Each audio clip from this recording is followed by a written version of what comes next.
Right.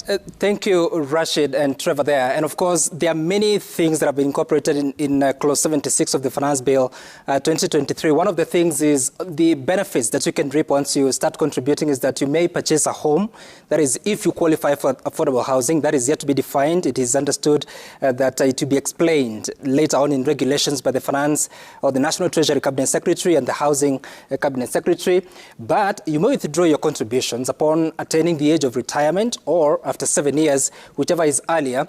So at this point, there has been a bit of controversy because they're saying that whatever you take out will be subjected to taxation. That is what is on the Finance Bill of 2023, that they will be taxed. I want us to take a look at a sample payslip. Currently, if a person is earning 50,000 shillings, that is in terms of the gross pay, these are the sort of deductions that are coming to their payslip.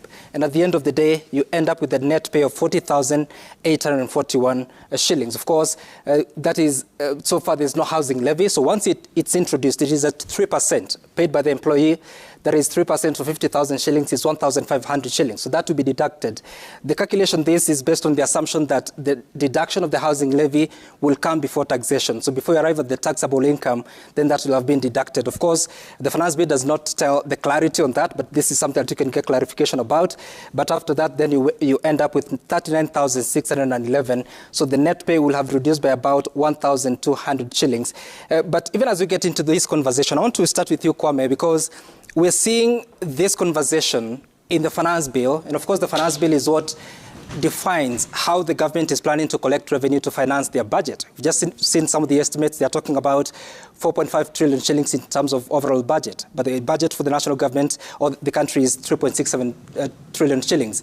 So if you have the housing levy in the Finance Bill, is that proper that you have it in the Finance Bill, yet it is not something that is in the budget? No, but please let me just start with this. Kenyans, anybody who has a chance to listen to me, I'm not an elected member of parliament, I'm not seeking election, and I don't work for government. Let me tell you, this is a bad idea. I'm not going to say this is a good idea implemented well. I have to be circumspect and I have to be clear. It's a bad idea. Why?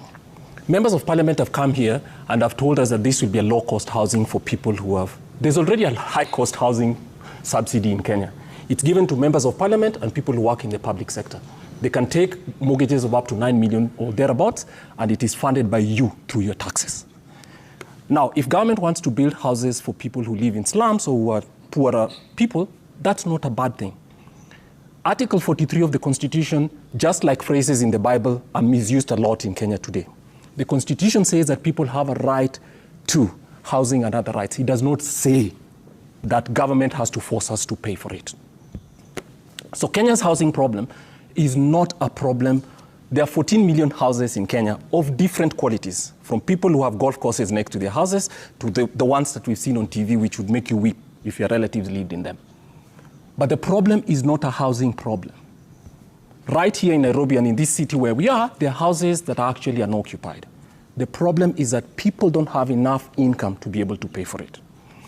So we are defining this problem wrong because the PSS and people you are listening to in that other studio have made commitments to people who are supposed to construct houses and give them free land to do that.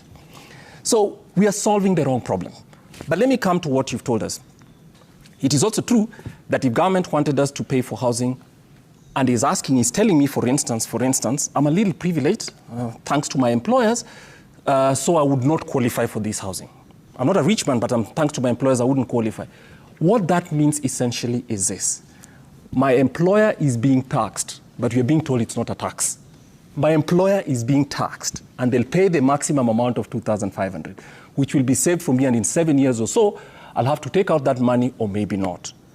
The interest rates here are above what government is borrowing at. Government is borrowing at 11 or 12% today. So obviously what this is doing is taxes are being used to redistribute. Redistribution is not a bad thing, but let's not redistribute money among Kenyans through lies. All those complicated things you're hearing here are complete misstatements, and if you put all this money together and the flows over time, this is a fund that would collapse in 7 years. Just hold on, Kwame. You say that the government officers have made commitments to others, and that's why they have to push this through to finance those. Could you substantiate that? I am saying the only people who would benefit, and the PS said this clearly here, that they already have people they're calling investors, but are not putting their own money.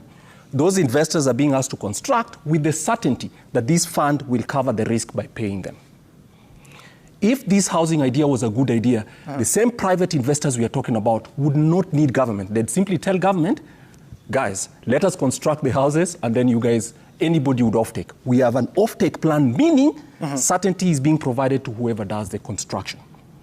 Okay. So where is this money? Why is this money important? So that a fund is created, which they're calling a fund that helps to cover that risk, so that whoever constructs is assured that government will offtake, and that offtake. So that's where the money. So this is not even a housing scheme. Okay. It's a financial structure that's being called a fund. Guys, we need to be truthful with each other as we call the Bible and cite the Constitution. I'm not satisfied that the people who've spoken here either are good Christians because they cited the Bible and that they understand the Constitution well. They have to stop telling us this nonsense.